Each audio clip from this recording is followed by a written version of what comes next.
and welcome to the Game Brew Podcast, episode 23. Prodcast?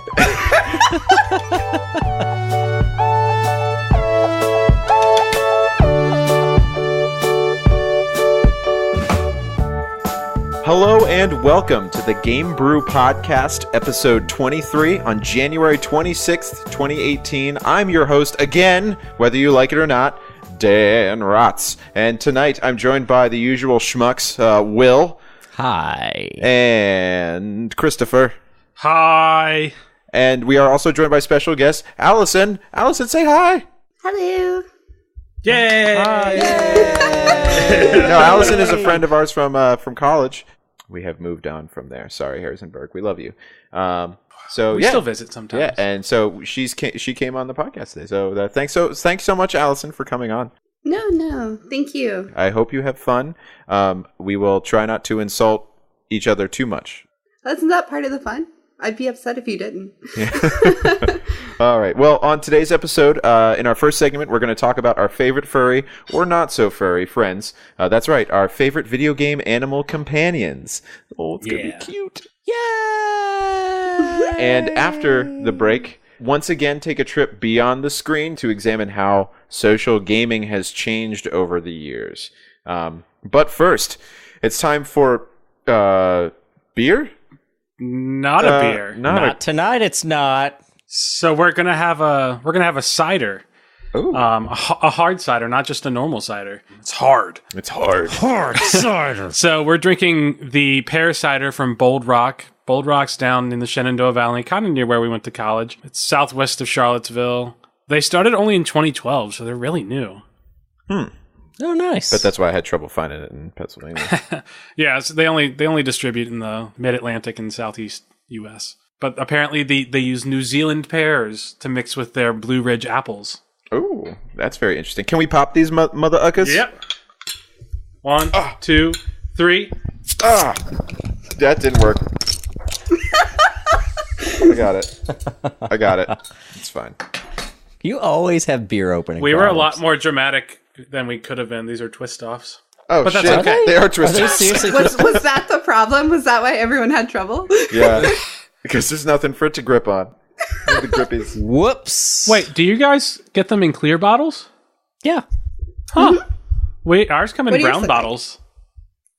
Well, mine is... I wonder if it's because... So brown bottles protect the alcohol a little bit, whereas clear does not, from direct sunlight. And I wonder if because you're closer to the source... No, we don't have... I think it's because I'm actually drinking... and don't get mad at me. I'm drinking an apple cider because, much like Dan, I had a serious problem finding the pear at my local shop. So I got excited. I was like, oh my God, a variety pack. So I picked up the variety pack. But I didn't read what was on it because I thought variety pack. Oh, there will be many fruits in the variety pack. Here's the full list of what's in the variety pack. Draft, which is a Virginia apple cider. Apple, which is an apple cider.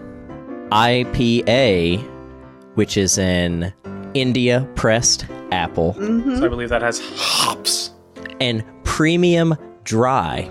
There should never be the words dry and apple side by side. I prefer dry apples to wet apples. Like, when's the last time you bit into like a milly dry apple and you thought, hot damn, this is delish. It's dry as a desert. Oh. I will say that I do enjoy bobbing for apples, so I guess that means I like wet apples. Well, wouldn't it be Danning for apples? Chris, for the last time, you don't name it after whoever is doing the bobbing. It's the motion. Well, what if Bobby Brown does it? Well, then that's bobbing for How does your all's taste? Mine tastes like literally like a green apple candy, like a Jolly Rancher. Well, mine tastes like pears. Yeah, mine's Perry. It's very Perry. No, it's a little sweet. It kind of has a funkiness to it that I can't really explain. I guess it's like the acidity of the apples mixing with the sweetness of the pears, but it's not like it's bad. Like it's good. It's not too sweet, which is something I was going to be afraid of. But It's kind of like a pear candy, but really acidic for me. That's kind of what it tastes like. But I've only had a couple different apple apple ciders to compare it to. So, because clearly we're drinking ciders because I'm allergic to hops. So I haven't really tasted many beers, and ciders even scare me sometimes because a lot of times they include hops. Not all of them, but some of them do. We are happy to drink ciders for you tonight because we don't want you to die. We are accident free since '93 here on the Game Brew Podcast. I have been against dying for some time now. So I think apple ciders are like nice because I couldn't find the pear one. I tried really hard. I went to 6 different places and only one of them even had Bold Rock stuff to it. Pennsylvania, get on it. That's the new tagline for Pennsylvania. Virginia is for lovers. Pennsylvania, get on it. Oh yeah. If you're going through the states, the progression there. Yeah, it gets a little crazy. But I'm drinking the Bold Rock Virginia Draft Hard Cider. But when I'm drinking this, I have the same problem I have with a lot of like ciders and like Not Your Father's root beer. And the thing I just had, Not Your Father's Mountain Ale, which tastes like Mountain Dew, which is really interesting, is that this doesn't taste like it has alcohol in it.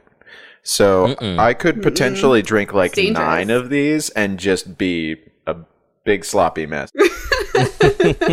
I will say though, if you have a chance to go down to their cidery, they have like a really big tap room, I guess, and it's right on the side of like this really big hill that looks out, and you can see like a mountainscape.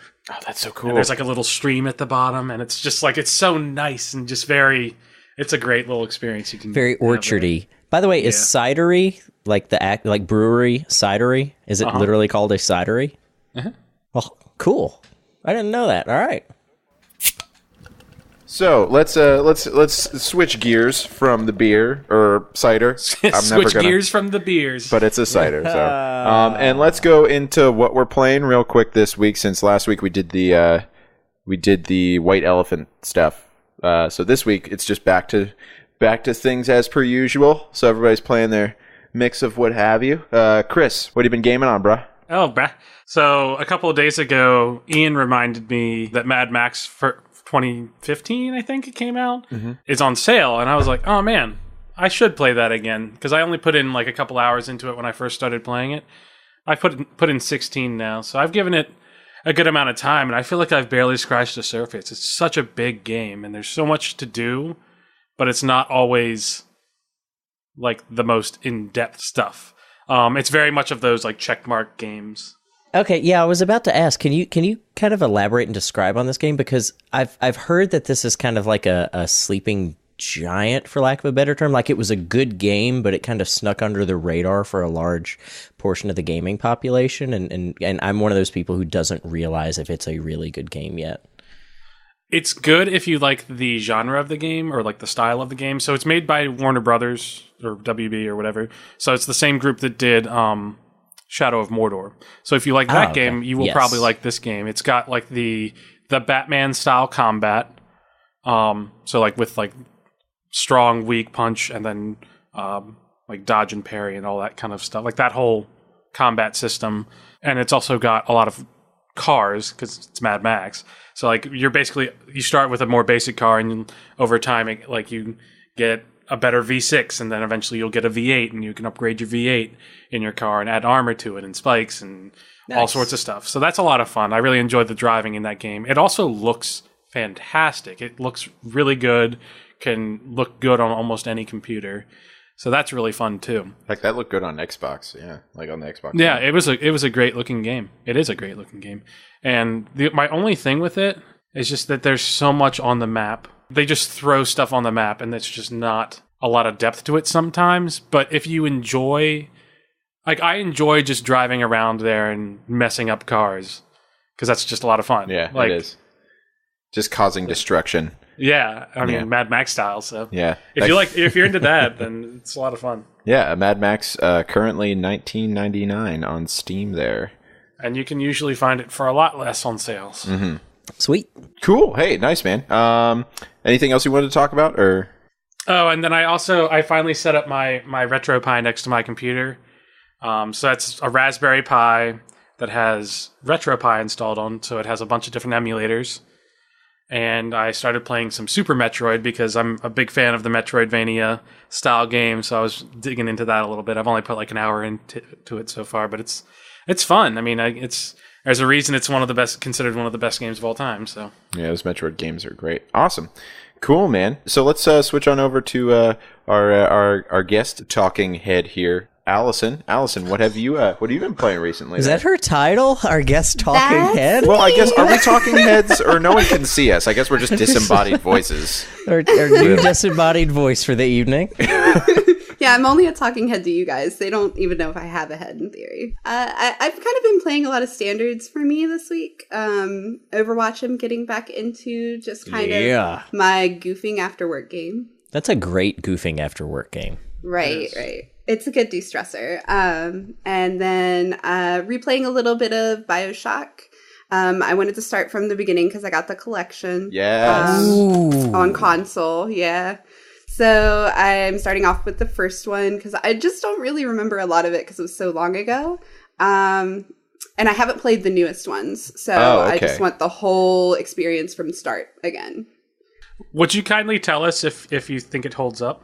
Damn it! I was going to use that. Yeah, absolutely.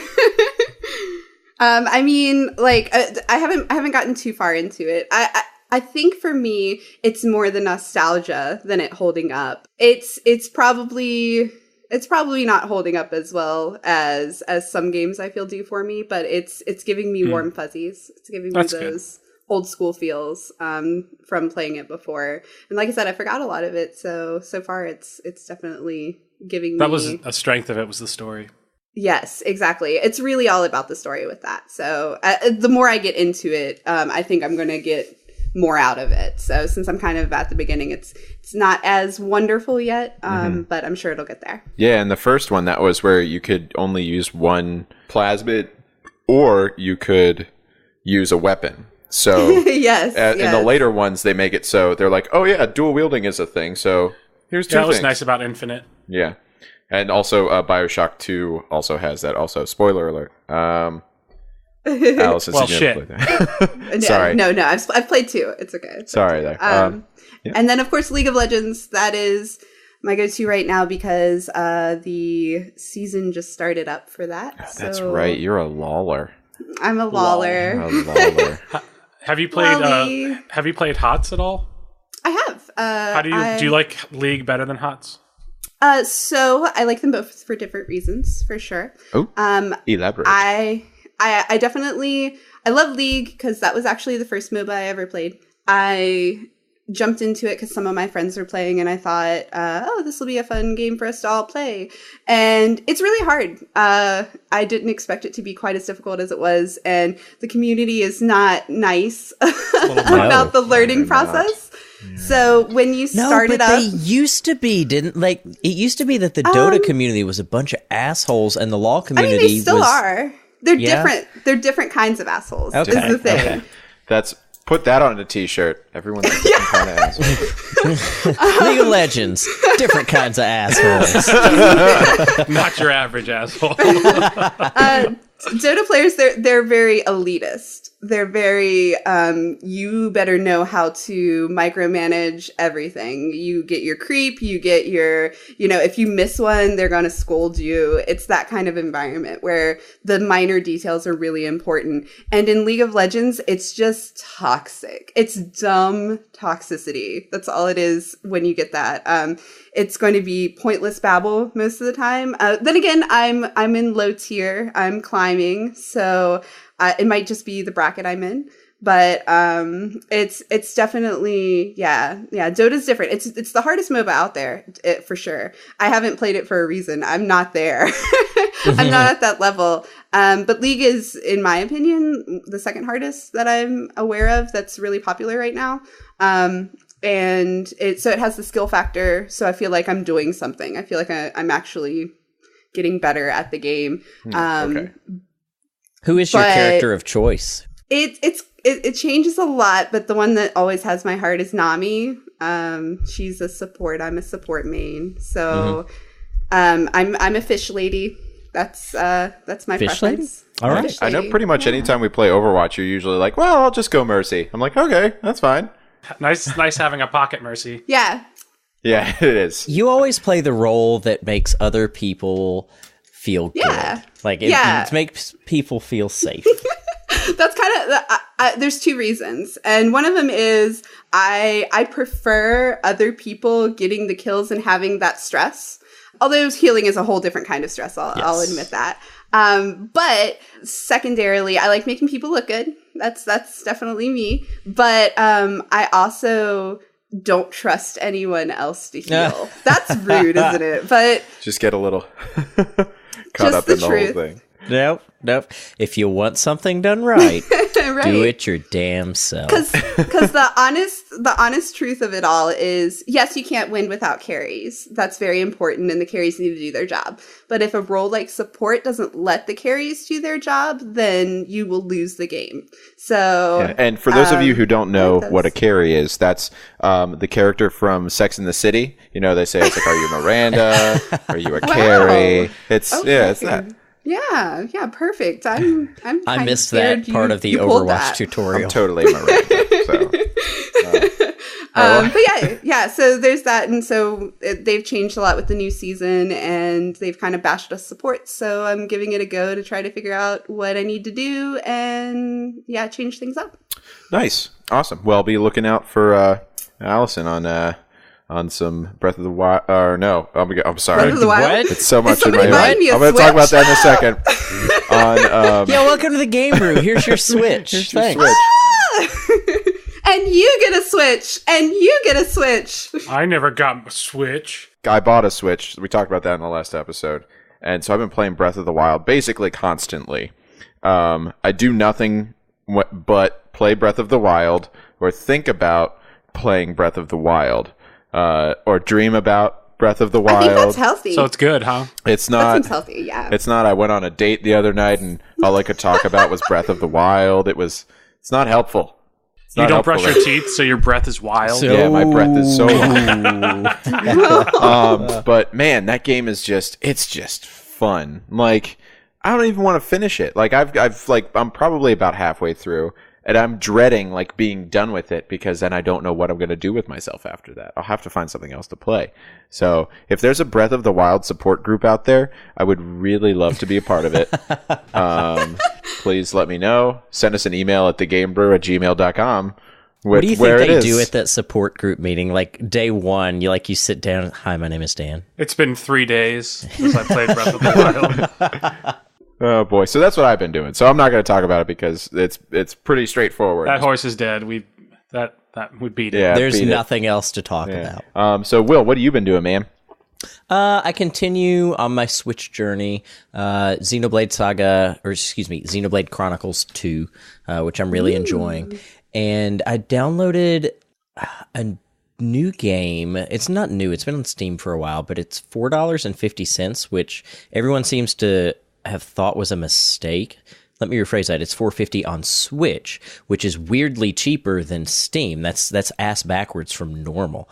So I was like, oh my god, a cheap game. I need a cheap game to play just, for just kind of sitting around when I'm got 5 minutes to spare. And that is Earth Wars. And Earth Wars is weird. Do you guys know what this is? I do not. No. Please enlighten me, William. Idea.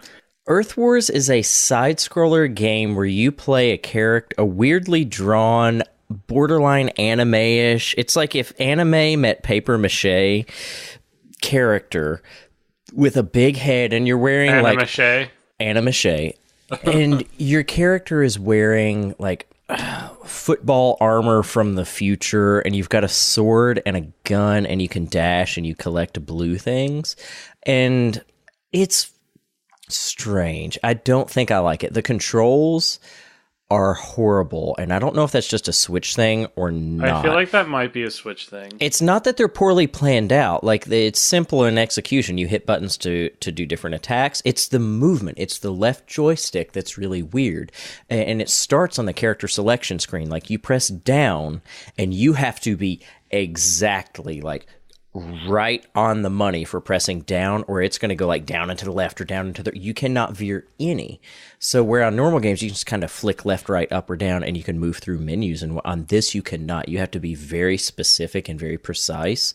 And that translates over into the gameplay as well. So I'll try to dodge up and to the right. But if I don't get up and to the right perfectly, I'll go just right or just up. And it's... it takes away from the whole experience because it results in a lot of like awkward positioning for getting out of enemies' ways or trying to position yourself for better attacks, and it just makes it not as much fun because I feel like there's no excuse for that in 2018. Something that simple. It looks, looking at some screenshots, it looks like kind of visually kind of overwhelming. Like there's a lot of stuff. It's the art style, and it's not overwhelming while you're playing it. Okay. It's just, the art style is weird. Like I say, I've never seen anything like it, and it's definitely unique. It's one of those things I feel like people are either going to love or they're going to hate, and I'm just I don't like it so far. It's just not a well done package in my opinion. You're lukewarm, we'll say. Well, and it's a hack and slash, but the gameplay is, like I say, that because of those control issues, I'm finding it hard to get into it and just hack and slash my way through. But it's essentially a Contra-like game where you've got enemies along the way and then a boss at the end of the level. And it's very simple. Earth Wars. All right. So that's $4.50 on Switch or $20 on Steam. That doesn't that feel wrong to say? It just that's feels a little weird. Wow. Like that's a mistake. But no, it's correct. All right, and that did just release yesterday, so check it out, or on the 25th, because you'll probably be listening to this in February. So, well, and speaking of February, one of the holidays in February that's coming up is one that's near and dear to my heart, which is Groundhog Day. Groundhog Day! Yay, Puxatani. Yeah, he lives up here in Pennsylvania with me. We're good buds. See him all the time. We get some Do you see a beers. shadow often? Only if he does, there'll be 3 more weeks of winter. So hopefully he doesn't. I think he's going to be in the studio for the show next half, right? Like after the beer break. He's going to come back after the break. He's going to be like, He's gonna nom on some I'm so cider. glad I'm here some for this. delicious cider. But because of that, that's why we chose our very first topic of the evening, which is that we'll be talking about our memorable, possibly furry friends. So like little animals or companions, in quotes, that we have used or, been friends with in video games or have accompanied us places. We thought that would be a fun topic to discuss because of the holiday that's approaching. First, I wanted to talk a little bit about what's like our most memorable animal companion that we have. Chris, you had an interesting story that you wanted to share. Yeah. So back when I played WoW, the first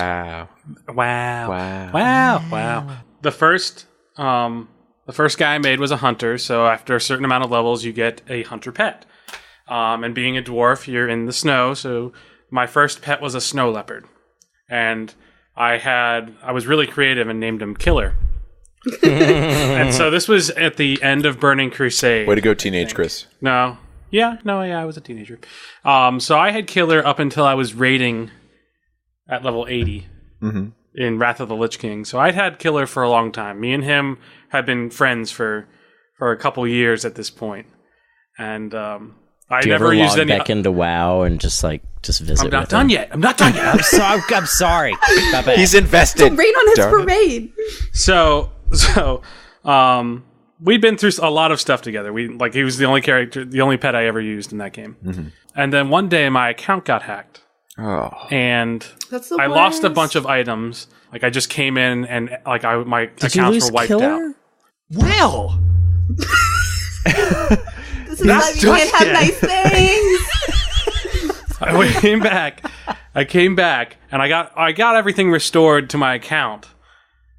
All my items were back. I got Blizzard to do that.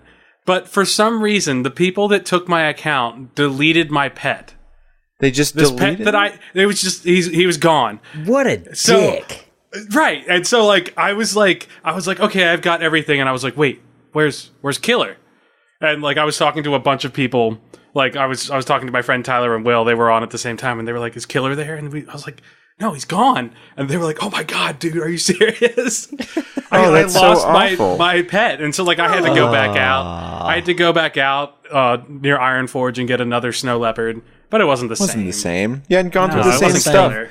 That's awful. That's like Well, who does that? That's just a big middle bad finger. people. Those those monsters. Man, I can't believe that's depressing. But you did you like had a relation. I think that's so interesting that you had that relationship. No, like that was my pet. Yeah, it was your well, pet. so do you log back in and ever visit with Killer 2? Actually, he was named Killer 2. Killer 2?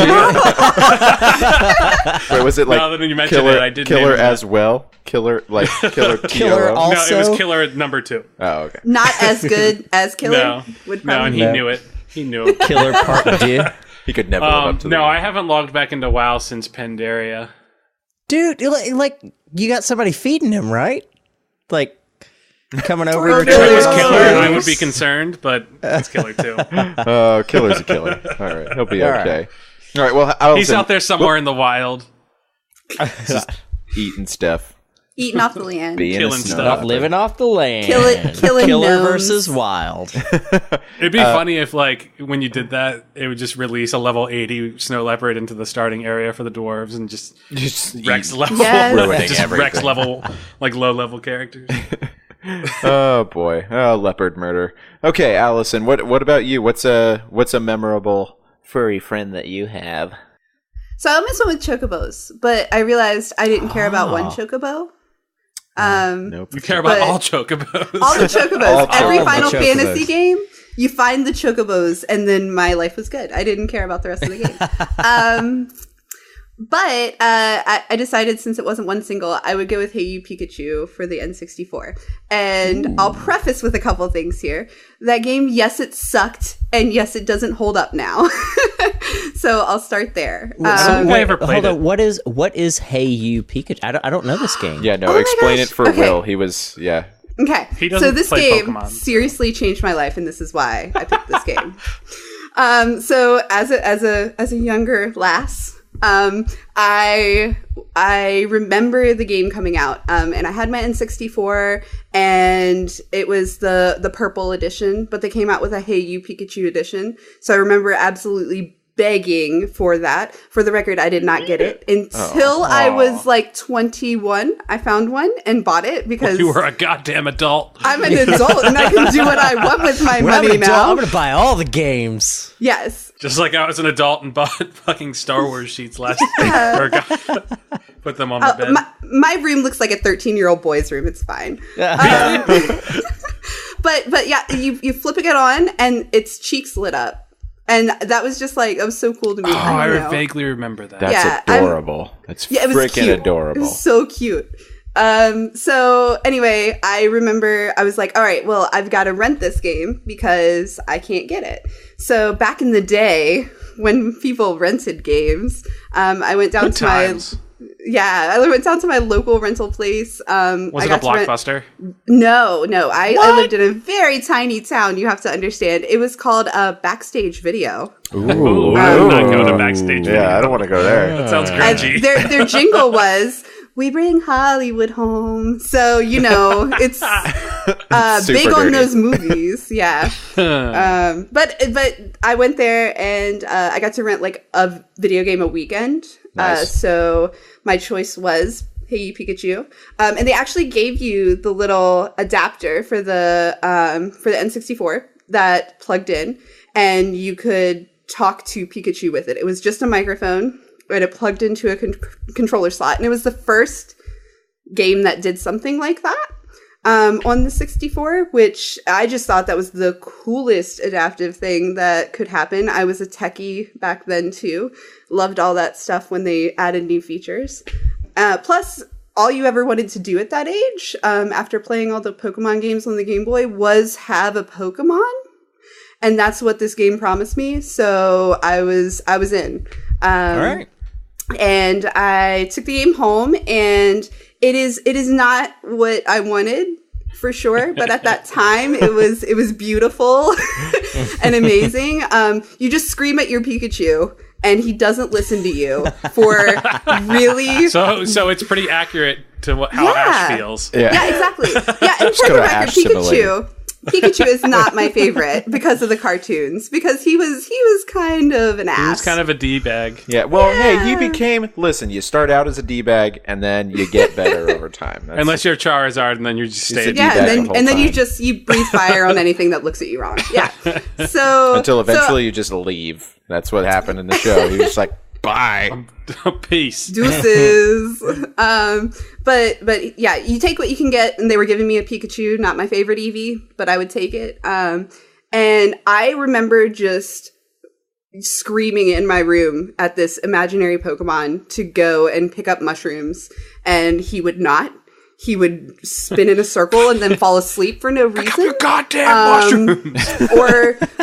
or go over and eat a flower while I'm asking him to Thunderbolt for tasks, and I would fail the tasks, and it was very frustrating. This game was absolutely the simplest game to get right, and it was so very wrong. There's a Pokemon quiz where you say Pokemon names. Yeah, no, that never worked. You failed even if you got them perfectly because Pikachu would press the wrong button or didn't hear you right. But it was really amazing at the time, and I just remember being awestruck at where tech was at that moment. But yeah. So based on your experience with Pikachu's farming skills, would you say that Pikachu would not do well in Stardew Valley? No, he probably would not harvest the turnips. No, because you have to make a special soup. Actually, for Bulbasaur. Bulbasaur clearly can't cook on his own. Yeah, he can't. And loves soup. I mean, so he's a plant. He hates fire. I hate fire. He sends Pikachu out to do his business for him, who cannot collect the basic ingredients that were needed, and it always ended in mystery. You'd think that Bulbasaur would be good at getting soup ingredients, like vegetables. Yeah, you would so. think. He's just lazy. But also, that's kind of cannibalistic, isn't it? Yeah, I don't know if Bulbasaur would want to eat vegetables. That would be a little... He clearly did. The game told me, and this Pikachu was real because I could talk to it. Yeah. All right. So, all right. That real darn Pikachu. I want to piggyback off you a little bit. I hope you've been lifting because just got to jump right on there. But the Pennsylvania, get on top of it.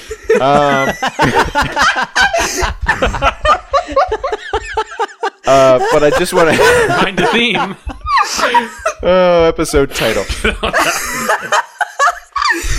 Oh, that's wonderful. Okay, sorry. But I just want to piggyback off that a little bit because I think my most memorable companion as an animal from my childhood would have to be my Squirtle from Blue version, because Squirtle's where it's at. Me and Chris just high five through the. Squirtle is by far the superior choice. He really. Anyone who wants to say anything else is wrong. We're gonna let's not go off. What Are you Charmander over there? I am a Charmander. Yeah, Charmander was strong throughout the whole game. You know who would lose to Charmander, or you know who would lose? Charmander versus Squirtle. Charmander would lose against Squirtle. Yeah. And also, we've got the Squirtle squad. I mean, those guys are awesome. Also, sunglasses. Yeah, those sweet sunglasses. The thing that was about it was like when I was playing that game, my Squirtle was my guy. Like you go out and it starts out where you just have a Squirtle. It's very much like this show and like what they wanted it to be. It's like you have this animal companion, or the Pokemon, which is what the game is called. You have this Pokemon. And you are going out, and he's like your number one fighter. He starts out as your most thing, and you kind of over the game. Most people, I hope, felt the same way that I did, where it's like you had your lineup of Pokemon, and you've got your Squirtle there the whole time. Like I never didn't have my Squirtle. He would turn into. Well, yeah, he evolved into the later stuff, but like I always had Squirts McGee there. You know, I don't think that wasn't his real name. I don't remember what his name was. I wish he was Squirts McGee. That's a choice. That's a choice. Yeah, but like you have to say like we've all played Pokemon. Yeah. Will, have you played Pokemon?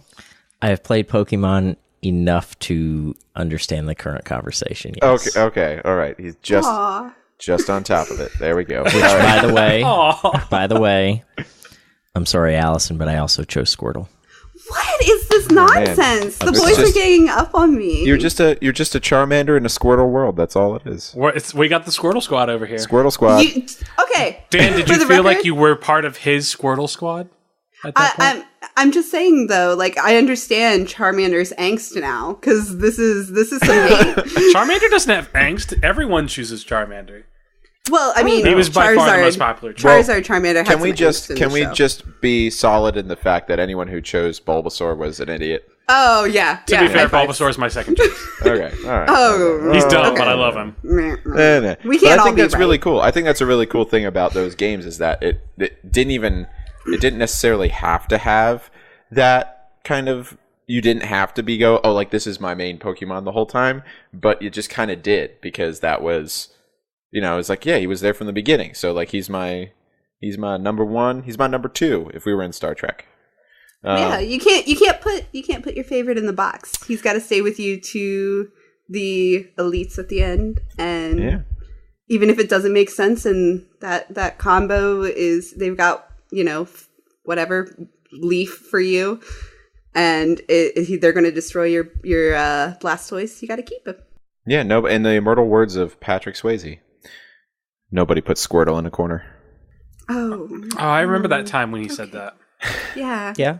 Was that right before he roundhouse kicked the guy at the edge of the water and then ripped his throat out? Roadhouse. Yes. Yeah. Roadhouse. That was that. Okay. That was actually in Roadhouse. Yeah. All right. So okay. So watch Will. it. Nobody puts Squirtle in the corner. Roadhouse.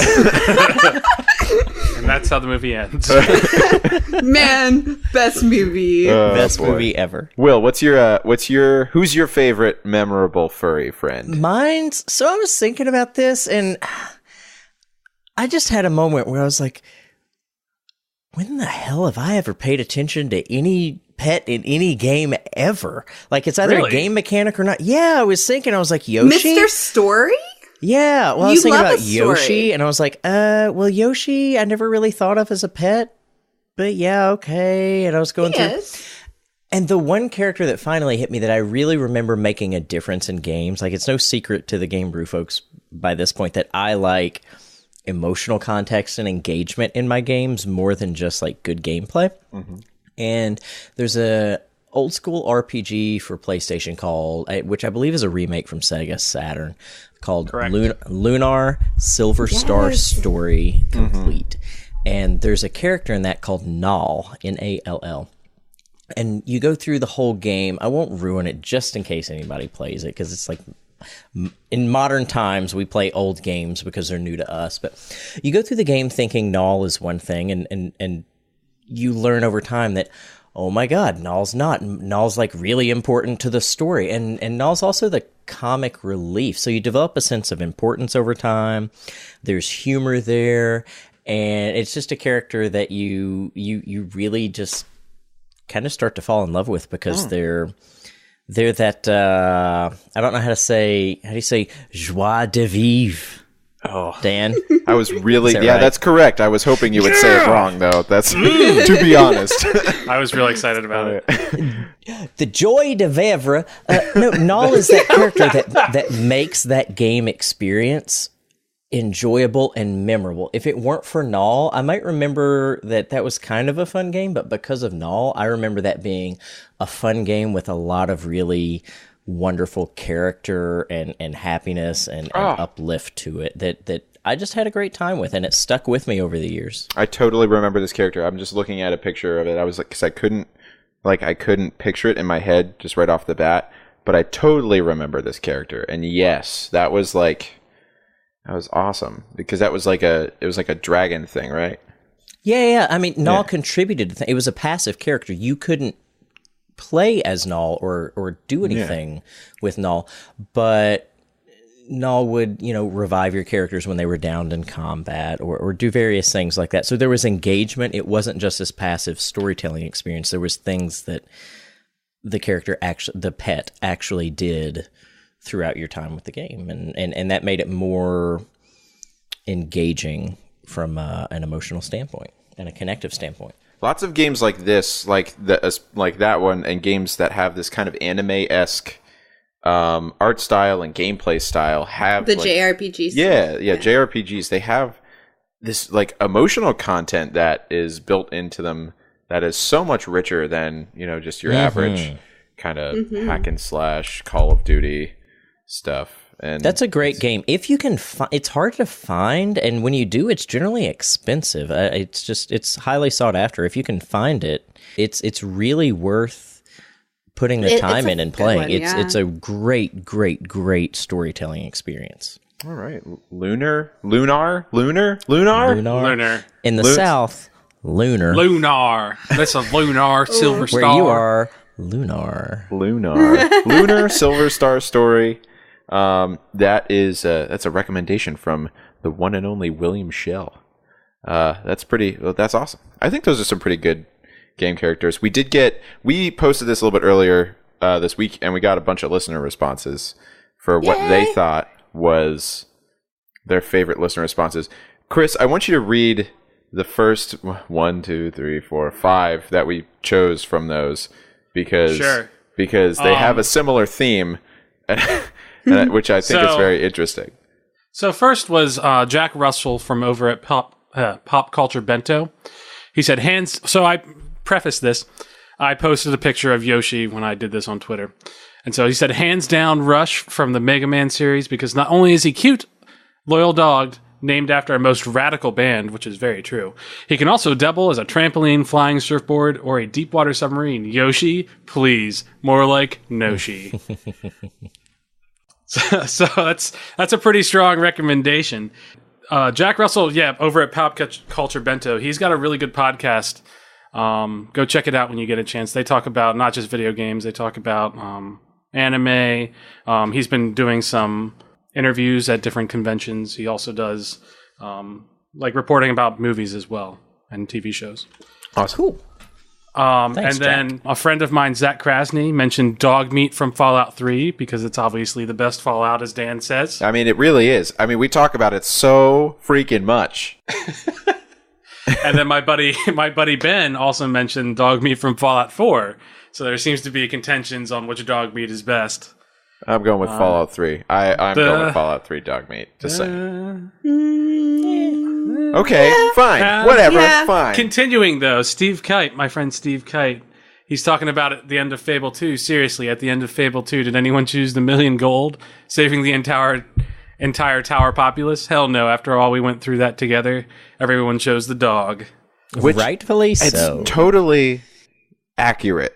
Like, I don't know a single person at the end of Fable 2 who you have to make... Spoiler alert. At the end of Fable 2, you have to make...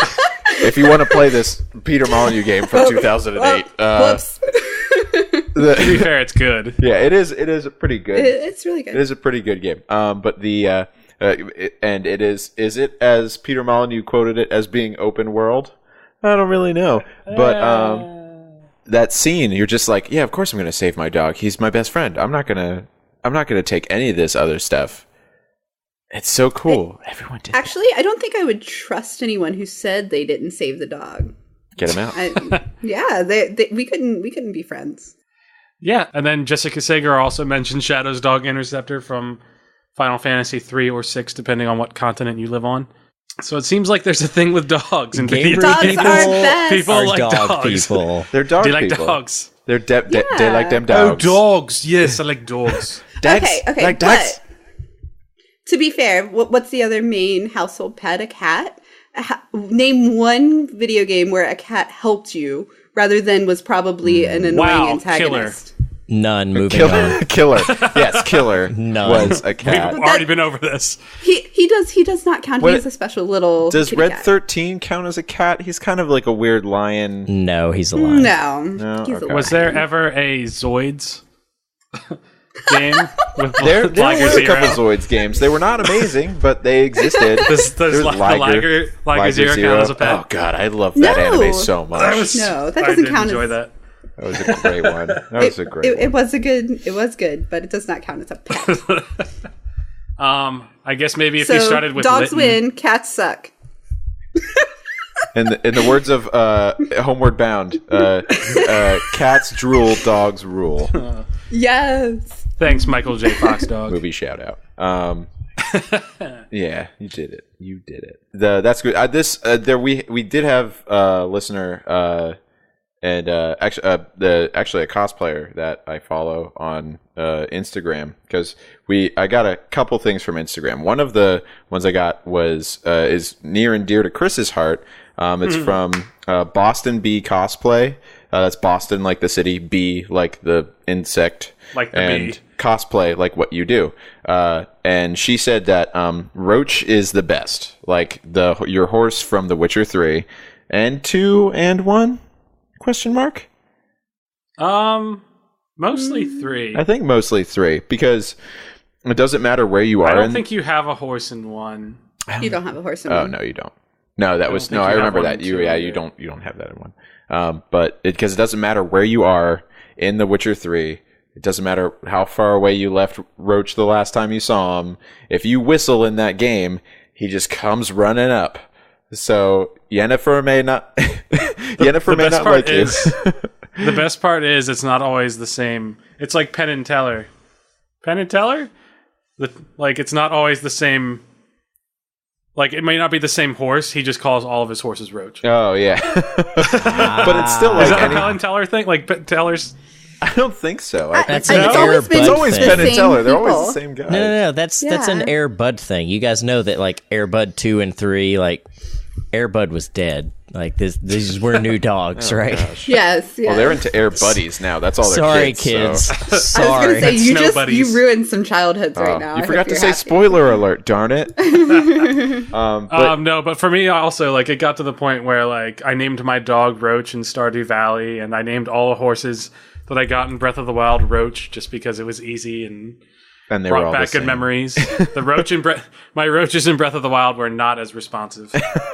You could whistle; they wouldn't come if you were too far away. Yeah, no, that was awesome. And also Boston Bee Cosplay. She has some awesome Siri cosplays that she does on her Instagram. You check it out if you haven't, listeners. If you're into that kind of stuff, totally awesome. And I think her Ahsoka cosplay is really cool from Star Wars. Nice. Yeah. Which is really good also. Like, she's super talented. That was one of the ones that so thanks very much for that response. And thank you to all the other responses that we got there. We have a few that I wanted to bring up because I feel a little torn about them. One is that I got from 2 people on our Instagram at The Game Brew. And it was from listeners Wyatt and Steve. They both said that Kazooie from Banjo-Kazooie was their favorite animal companion. Steve said, seriously, what other animal can poop out grenade eggs like in Banjo-Tooie? However... Yoshi. Oh, yeah, he can. Yoshi can do that. That's true. He poops them out and then he throws them. But can you be an animal companion to another animal? Or in that dynamic, was Banjo more like the companion to Kazooie? Like, who held the power in that relationship? I mean, I think for me it was just 2 protagonists. I mean... Yeah, maybe they viewed it as they were the player and that was their animal companion. Maybe that's what they were thinking. I don't know. Well, I mean, if that's the way they felt, I'm not going to challenge. Yeah, I don't want to step on. I'm not. I don't want to step on your feelings. I'm just, just thinking out loud. And then the other one was from Trevor Cockburn, who said that dog from Half-Life 2. Now, the only reason that I want to put that up there is because it's a robot. Spoiler alert, dude. I'm sorry.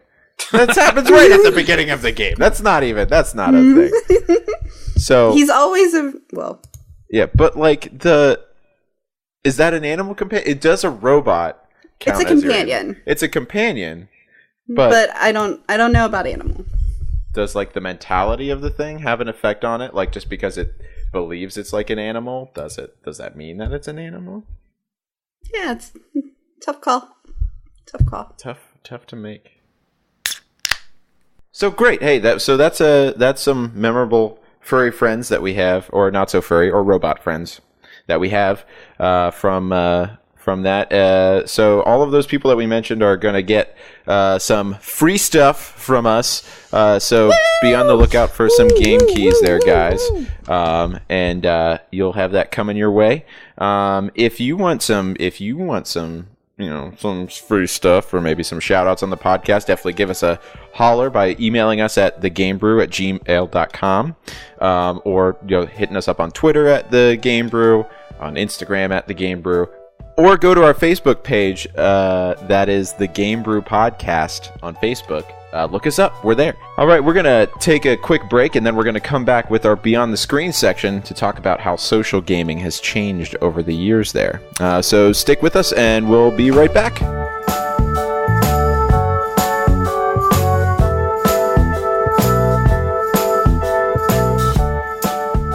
And welcome back to the Game Brew Podcast. We're in the second half right now of our illustrious show here. And we're still sipping on some Bold Rock hard ciders there. How's everybody sipping on Bold Rock? Stayed back. With my Switch in my hand and my Switch. What's in your other hand? Switch. My other Switch. You can't play with one hand. Controller. Two Switches. What up?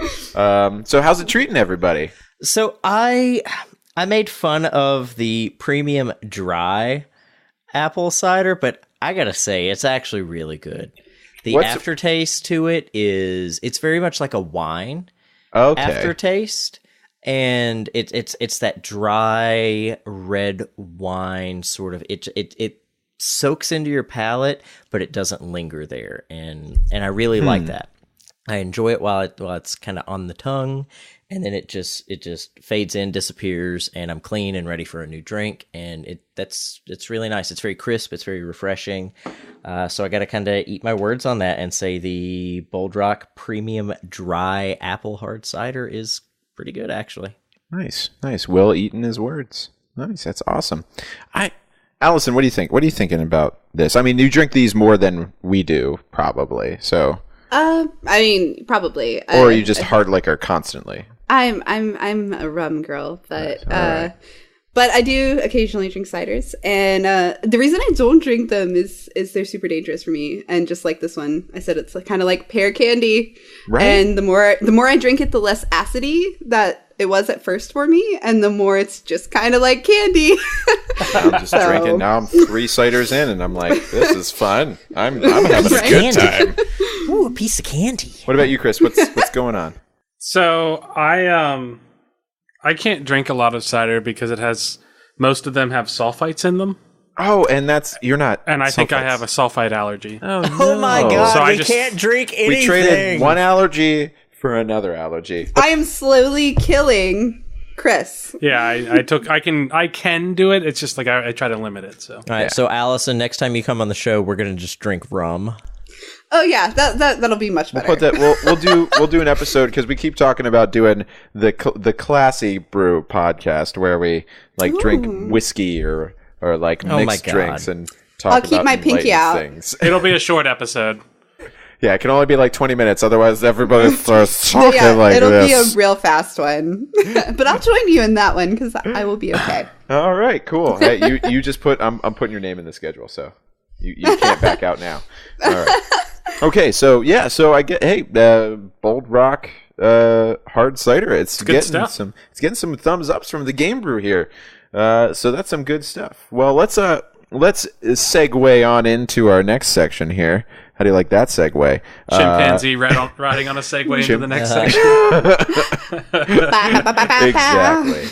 And we're going to talk about how social gaming has changed over the years. Now, this topic kind of came to me. I brought it up in the last meeting that we had as a topic, because Will had sent me an article about how because Overwatch League has started, and the article that he sent was that one of the players was suspended from the league because of some remarks that he made on his Twitch stream. I think it was.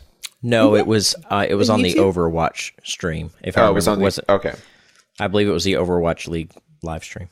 Chris, there was another member of the league on, I think, the London team, but they were like doing like the pre stuff, and he just like when they were talking about him, he just flicked off the camera. Yeah. I mean, there's so much social responsibility, and I think that's an important conversation to have. There's so much social responsibility in modern gaming because it's in the public eye at all times. Well, and yeah, if they want to try to make this work, like Overwatch League, and make it like a big thing, then they have to take it seriously. Like, they can't like just fuck around like they're doing right now. Yeah, and that's kind of why I wanted to talk about this topic, is because video games have changed from the way that we used to play them back whenever they first came out, and back whenever video games were just a very local thing, and now they're this very worldwide thing. Like Overwatch, there's an Overwatch League that people watch. It's like people watch people play football. Yeah, people watch people play video games for sport. It's crazy. It's like gladiators, except they're you playing joust, and that's amazing to me. So I kind of want to, so cool. Yeah, it's very neat. But I do want to, I want to take a trip back in time to whenever we were young. I want to talk a little bit about like some of the things that we remember from, like, how it was different. Like, what was the social gaming that we did whenever we were younger that, like, some of these kids now can't even imagine? Will, go for it. Gaming has always been a social thing from the moment video games were invented, because the first game was... Pong. Thank you. The first game was a 2-player game, just kind of accidentally. I forget how they came up. They were working on something in a MIT lab somewhere, and I forget what the project was. But yeah, and nobody fact check that. Nobody do it, because that's actually true. Like, is it?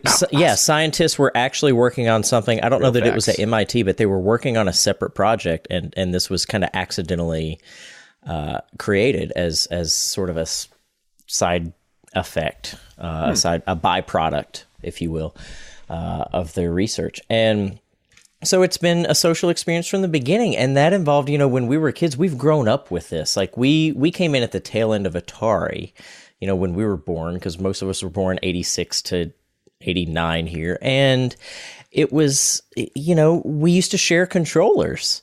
We were kids, like, hey, it's my turn. Okay, here's the controller, friend.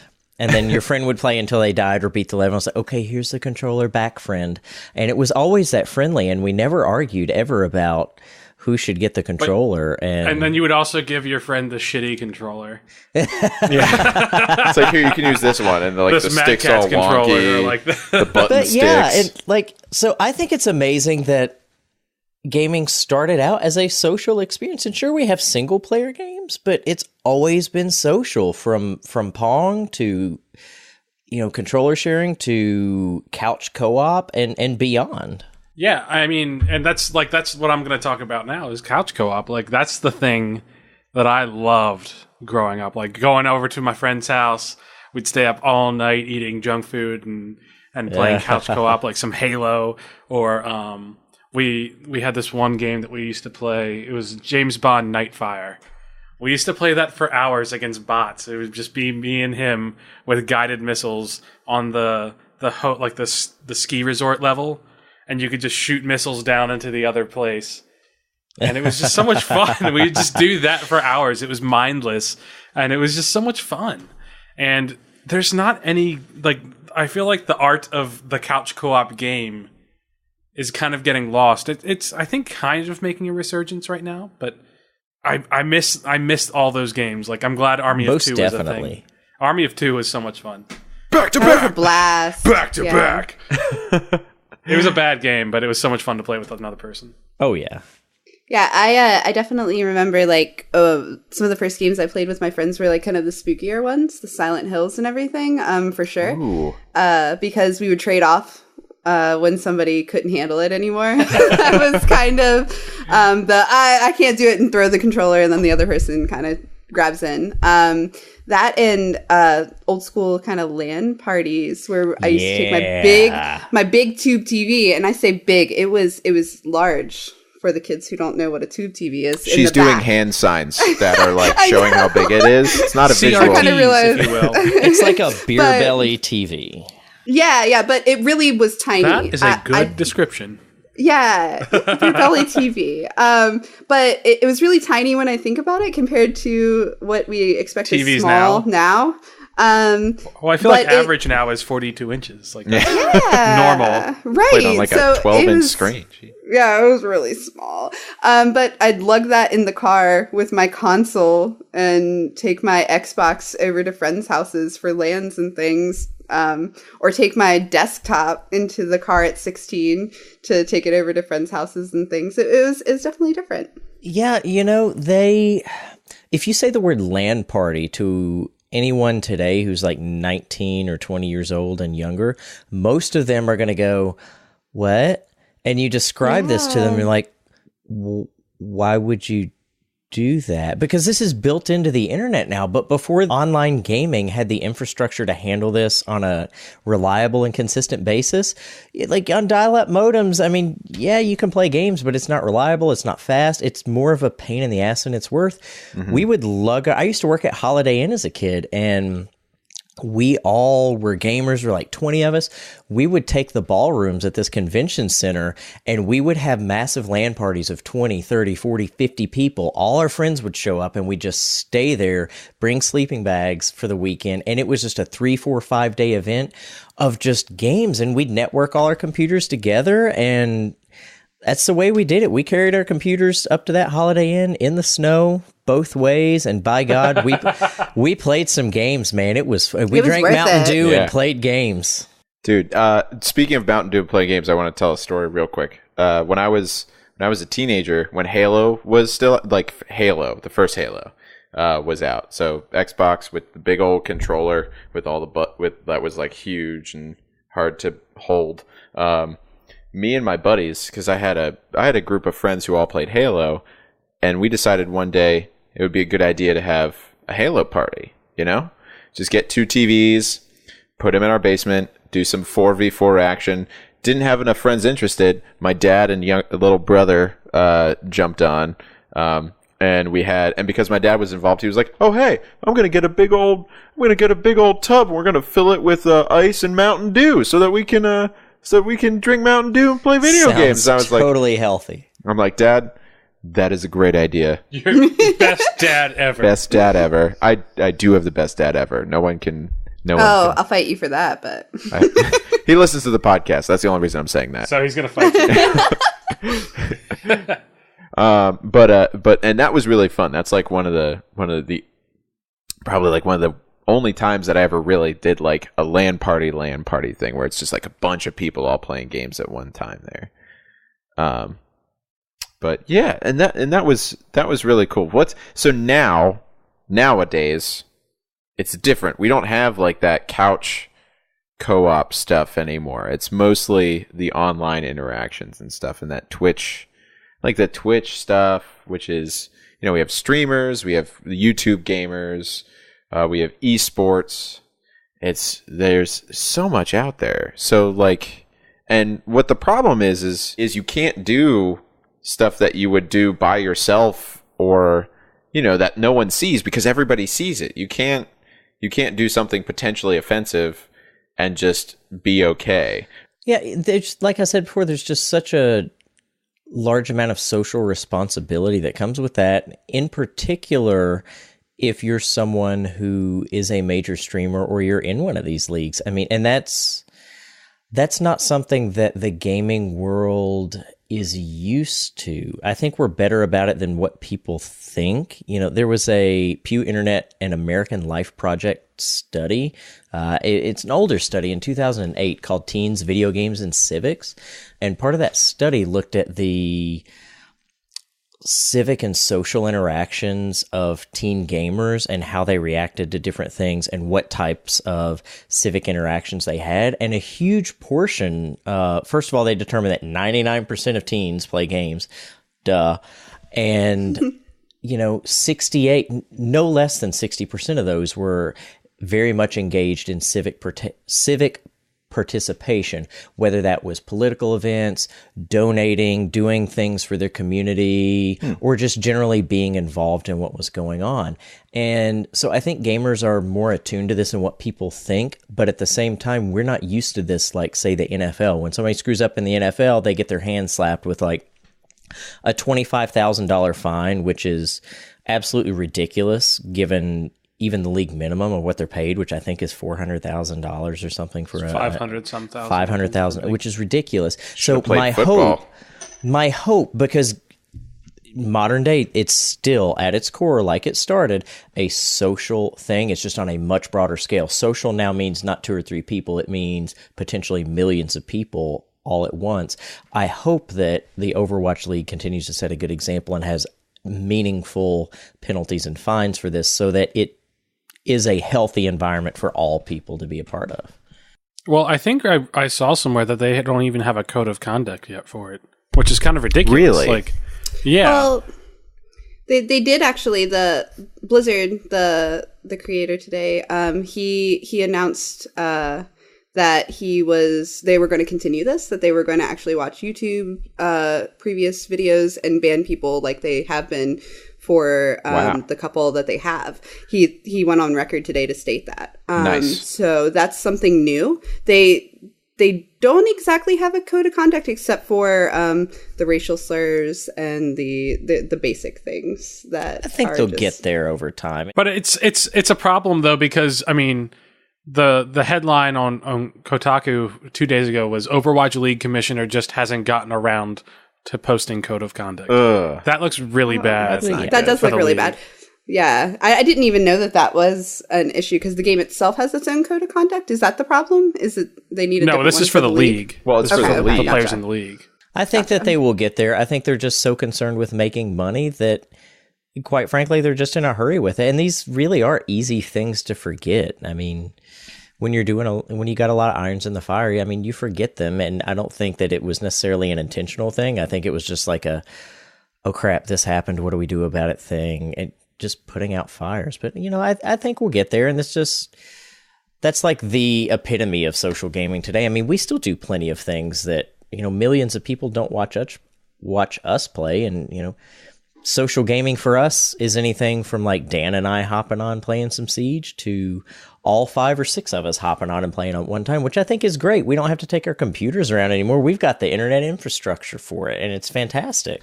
And just to say, me and Will are very good at video games whenever it's the two of us. Like, we kill it. Kill it. The screenshotter, it didn't happen. Okay. Screen capper, it didn't happen. Screen capture, it didn't happen. Yeah. I also wanted to mention, if we want to move on from this section, I think one of the big things that's happened now that wasn't really back then was gaming conventions. Yeah. That's awesome. I feel like that's really becoming a big thing. And they're really great opportunities to meet people with similar mindsets to you. And they're just a good time. Like you can play any game you want in some of these, or you can see people dressed up in all sorts of cosplays. Like you can just be consumed by all of the video games. Didn't PAX South just happen? PAX South happened, I think on like a weekend or two ago. Yeah, and that's like one of the things. Like a gaming there's a convention around video games. Like, do you think that the people who invented video games ever thought there's going to be enough of these, and enough people are going to play them? Well, that it's going to garner. Now there's 4 of them in the country. 4 of them, and that's like just 4 one PAX conventions. And that's just one of them. And there's a whole bunch more. There's like the RTX, BlizzCon. There's MagFest, which Chris was at. There's Gen Con, I think. Yep, yeah, there is. There's Dragon Con's kind of getting there. Like, and then they have some video game stuff, ones. There's also E3, GDC, like that stuff.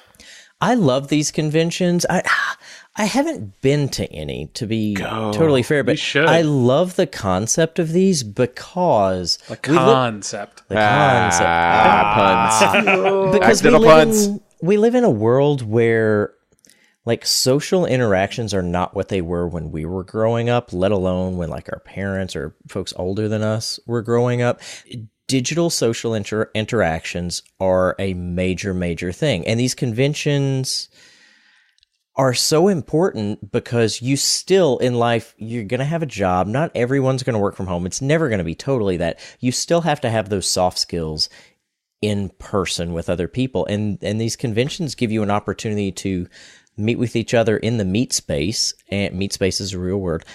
And just talk and socialize and be around people and practice those same things that you do online, but in face-to-face interactions where, you're not behind the safety of a keyboard or a microphone, and it matters how you treat that other person on a much grander scale. I think that's really important to social development and a democratic environment. Yeah, I mean, for me, especially, I'm really socially awkward and I have a lot of social anxiety.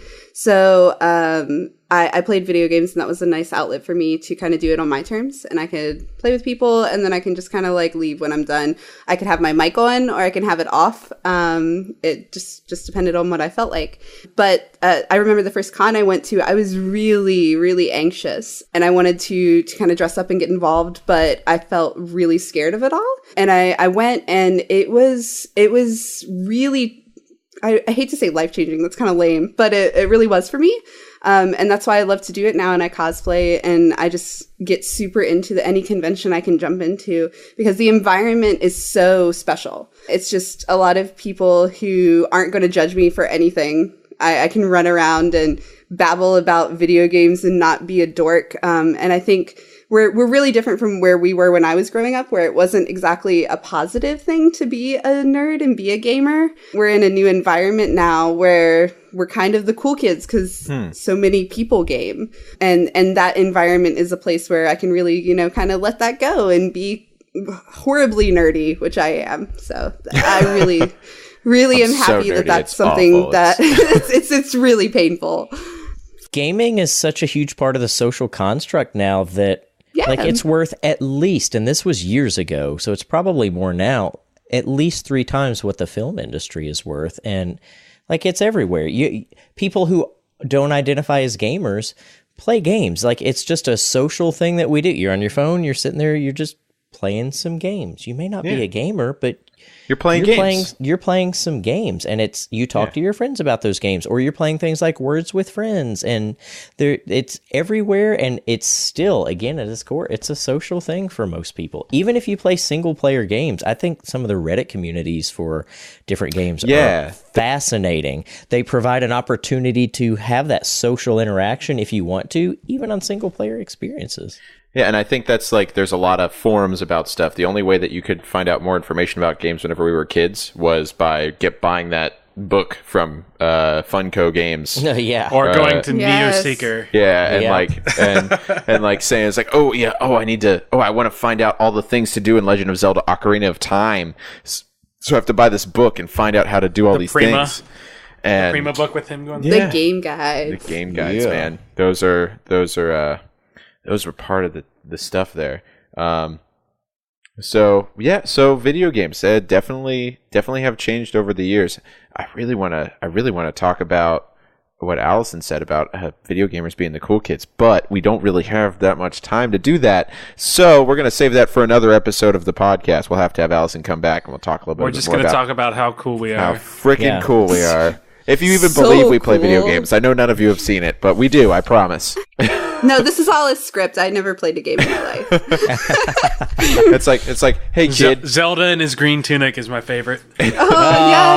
Oh, you didn't. Even I know that's wrong. I posted a video about that 3 days ago and how much that makes me rage. I am boiling right now, even though it was a joke. Oh boy. Well, all right. So that's it for Beyond the Screen. What is it? What do you remember from being a kid or being younger and playing video games that speaks out to you or is different or has drastically changed now? We like to know. Send us a message on our Facebook page. Send us an email to thegamebrew@gmail.com or to our Instagram or Twitter @thegamebrew.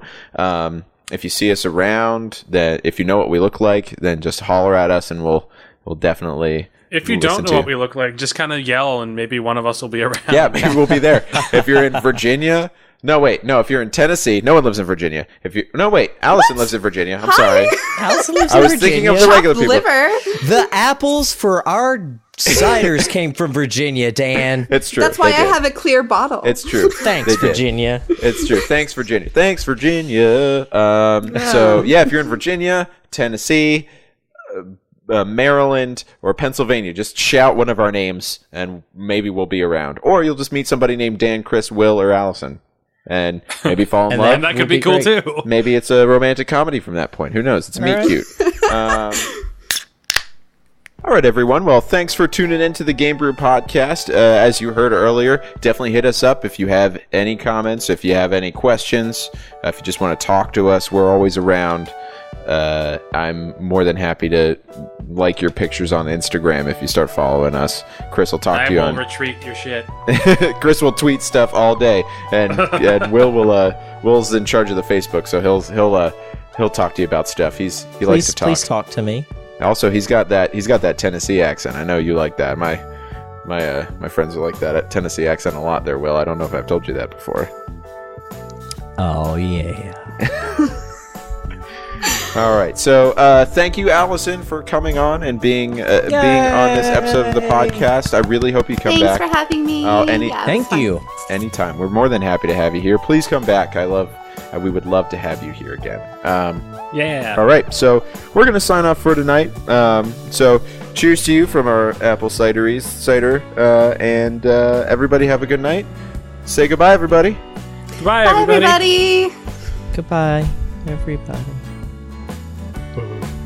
So I assume I stopped the thingy now? Yes, now you stop the thingy.